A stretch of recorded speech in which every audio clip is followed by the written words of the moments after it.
Hit it. The standard miter you're going to use, you check down here on your bevel side for your 31.6. Each side of the miter, you have your left and your right. That's going to be your standard base. So what we're going to do is me and Luke are going to show you how to cope a piece. This would be your flat side.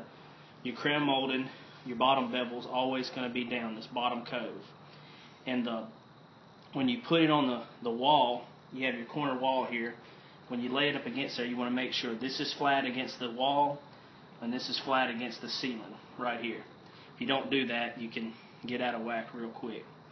But instead of doing two bevels like this and trying to fit each other perfectly into a corner, what we do is we call this thing called coping.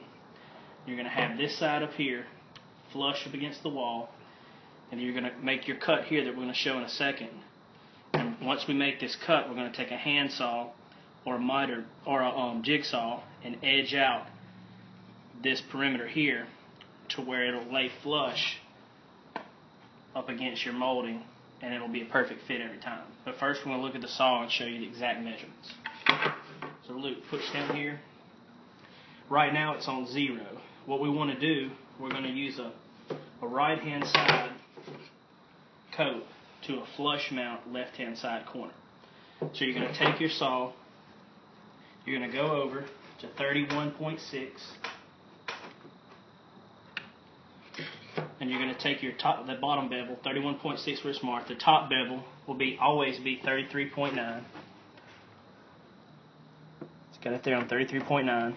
And because this is not a dual bevel saw, you'll have to turn your pieces upside down. So what you'll do is you'll come over here and you see that I have the crown molding, and I'll turn it upside down to where my saw makes that flush cut. And when it makes this flush cut, I'll do it just for the camera.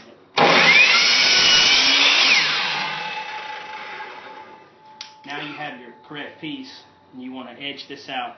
I like to use a jigsaw because it's quicker, and if you've got a fine blade, it doesn't take as long as a hand coping saw. But a hand coping saw is like $8 or $9, so it's not very expensive if you want to go that route. But this is the best way to do it. Traditionally, if you're going to do it the regular way, then you're going to make another angled cut like this, but for your right side. What you would do is you would flip the saw over to the other miter side, and you'd keep this bevel straight, and you would cut that to meet in the middle. But because walls are never 90 degrees, and because it's very difficult to professionally do it and to do it quickly and to do it the best way, is to get a custom fit. And the only way you're going to do that is it's called coping.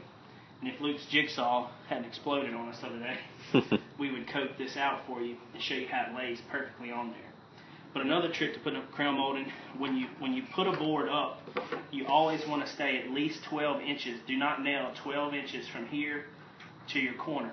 And the reason you do that is because when you're going to put up your other piece, you may have to adjust it up and down in each corner to fit just right. So if you put a nail in here and it's too tight to the wall and you can't really move it, then you're not going to be able to adjust over here like you like. So you always want to stay at least 12 to 14 inches when you're first installing it away from the bevel miter. And that way, if you come in with a piece like this, you can tweak it a little bit to get it just right. And that's our little tutoring lesson for you.